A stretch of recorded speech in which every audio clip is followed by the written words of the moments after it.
மக்கள் அனைவருக்கும் வணக்கம். நான் உங்கள் வினோத். நாம் இப்போ எங்கே இருக்கோம்னு பார்த்தீங்கன்னா, நாகப்பட்டினம் மாவட்டம் சிக்கலுக்கு அருகில் சிக்கவளம் அப்படிங்கிற கிராமத்தில் நடைபெற்று கொண்டிருக்கக்கூடிய சித்திரை திருவிழாவில் தான் இருக்கோம். அந்த சித்திரை திருவிழாவில் நம்ம இந்த பார்த்துட்டு இருக்கோம் பாருங்கள், இதுதான் ரதக்காவடியை உருவாக்கிட்டு இருக்காங்க. இந்த ரதக்காவடியை உருவாக்கி அது எப்படியெல்லாம் உருவாக்குறாங்க, உருவாக்கி முடித்ததுக்கப்புறம் அதோட அழகு எப்படி இருக்குது, அதோட ஆட்டங்கள் எப்படி இருக்குது, அது எல்லாத்தையும் பற்றி தான் நாம் இங்கே பார்க்குறதுக்காக வந்திருக்கோம். அப்படிப்பட்ட அந்த ரதக்காவடி உருவாக இப்போ பார்த்தீங்கன்னா மணி பார்த்தீங்கன்னா 12 மணி ஆகுது. இப்போ தான் சாமி ஊர்வலம் கிளம்பி போணுச்சு. அங்கே சாமி புறப்பாடு ஆனதுக்கப்புறம் இங்கே ரதக்காவடி செய்ய ஆரம்பிச்சிட்டோம். கோயிலுக்கு பேக் சைடில் தான் இருக்கும். அந்த பாருங்க, இந்த ரதக்காவடி ஸ்டார்டிங்கில் பார்த்தீங்கன்னா மூங்கில் பிளாச்சை கொண்டு எந்த வடிவத்தில் தேவையோ அந்த வடிவத்தில் உருவாக்குறாங்க. உருவாக்கிட்டு அதுக்கப்புறம் பார்த்தீங்கன்னா அட்டை இருக்குது பார்த்தீங்களா, அந்த அட்டையை நமக்கு எந்த உருவத்தில் வேணுமோ அந்த உருவத்துக்கு அதை சணல் மூலமாக கட்டி ஒட்டி அதெல்லாம் ரெடி பண்ணுறாங்க பாருங்கள். அதெல்லாம் சாதாரண விஷயம் கிடையாது. இந்த ரதக்காவடி பார்த்திங்கன்னா ஆரம்பத்தில் ஒரு வெயிட்டில் இருக்கும். முழுசாக முடிஞ்சதுக்கப்புறம் கிட்டத்தட்ட 60லேருந்து 80 கிலோ வெயிட்டு வரைக்கும் வரக்கூடிய அளவில் இருக்குது இந்த ரதக்காவடி. சும்மா நார்மலாக பாருங்களேன், என்னை கேட்டால் ஒரு பெரிய ஒரு பூரிப்பான விஷயந்தான். ஒரு வெயிட் லிஃப்டிங் எடுத்துக்கிட்டீங்கன்னா இந்த பக்கம் 40 கிலோ, அந்த பக்கம் 40 கிலோ, 80 கிலோவை தூக்கி ஒரு செகண்ட் நிப்பாட்டிட்டு கீழே போட்டுடுறாங்க. ஆனால் இந்த ரதக்காவடியோட வெயிட்டு கிட்டத்தட்ட 80 கிலோ கிட்ட அப்ராக்சிமேட்டாக நெருங்கிடுது. அதை தூக்குறது மட்டும் இல்லாமல் தூக்கி அதை வச்சு ஆடி அதெல்லாம் அதுக்கு உண்டான சக்தி எங்கேருந்து தான் கிடைக்குதுன்னு எனக்கு தெரியல.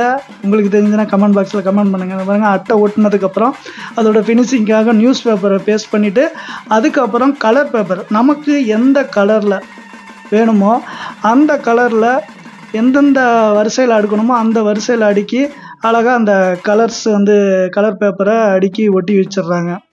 ஒட்டினதுக்கப்புறம் பாருங்கள், அதோட அழகை பாருங்கள், இந்த ஸ்டேஜில் இருக்குது. இதுக்கப்புறமும் இன்னும் நிறைய வேலைப்படுது. இது பார்த்திங்கன்னா மேலே வைக்கக்கூடிய கூண்டு அப்படின்னு சொல்லுவாங்க. கூண்டோட எண்ணிக்கை தான் ரதக்காவடியோட அழகை இன்னும் மெருகேற்றும். இந்த ரதக்காவடியில் பார்த்திங்கன்னா கரெக்டாக 7 கூண்டு ரெடி பண்ணியிருக்காங்க. இந்த 7 கூண்டையும் எடுத்து இப்போ மேலே வச்சு ஒவ்வொரு கூண்டாக அசம்பிள் பண்ணுறாங்க பாருங்கள். அதெல்லாம் கிட்டத்தட்ட எத்தனை நாள் தெரியுமா இந்த வீடியோஸ் எல்லாம்? கிட்டத்தட்ட 4 நாள் ரெடி பண்ணுறாங்க இந்த காவடியை. அந்த அளவுக்கு பொறுமையாக அவ்வளோ நிதானித்து எந்த லெவலுக்கு உருவாக்கணுமோ அவ்வளோ கஷ்டப்பட்டு ராப்பகலாக தூங்காமல் ரெடி பண்ணுறாங்க. 7 கூண்டு இந்த பாருங்கள், கூண்டு அணைச்சிட்டாங்க. கூண்டுக்கு மேலே கலர் பேப்பரை வச்சு அடுக்கி டிசைன் பண்ணுறாங்க. அதை பாருங்கள், கூண்டோட பேப்பர் அலங்காரம் எந்த லெவலுக்கு அழகாக ஒரு கோர்வையாக ரெடி பண்ணியிருக்காங்க பாருங்கள். இப்போ கீழே உள்ள கலர் பேப்பர்ஸ் ரெடி பண்ணி ஒட்டிக்கிட்டு இருக்காங்க. சாதாரண விஷயம் கிடையாதுங்க. அந்த 80 கிலோ அதை தூக்கிட்டு ஆடுறதுங்கிறது. இந்த பாருங்கள், அந்த கூண்டெல்லாம் ரெடி பண்ணிட்டாங்க. அந்த கூண்டுக்கு அந்த 7 கூண்டையும் ஒன்றா அசம்பிள் பண்ணுற மாதிரி ஒரு மாலை கட்டணும். அந்த மாலையுமே பேப்பர்லேயே பூவாக ரெடி பண்ணி அந்த மாலை கட்டிகிட்டு இருக்காங்க பாருங்கள்.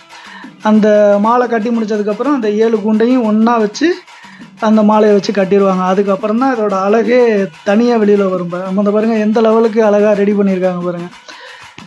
இந்த பாருங்கள், அந்த மாலை மேலே கொடுத்து மேலே சூப்பராக கட்டிட்டாங்க பாருங்கள். அந்த அம்மன் பார்த்துக்கிட்டு இருக்க மாரி முருகன், அந்த முருகனுக்கு காவடினாலே அந்த முருகனுக்கு உண்டானது தான்.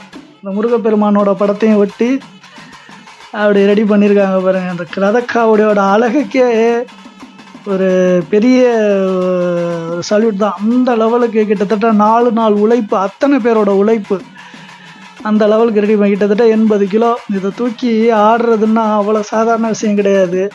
அந்த ஆடுறதுக்கு உண்டான பவர் அந்த கடவுள் தான் கொடுக்குறாங்க. அந்த ஆட்டத்தையும் உங்களுக்கு சூப்பராக கொடுத்துருக்கோம். வாங்க, இந்த ரதக்காவடியை கிளப்பி எந்த லெவலுக்கு ஆட்டம் ஆடுறாங்கங்கிறதையும் பார்த்துருவோம். வாங்க போகலாம்.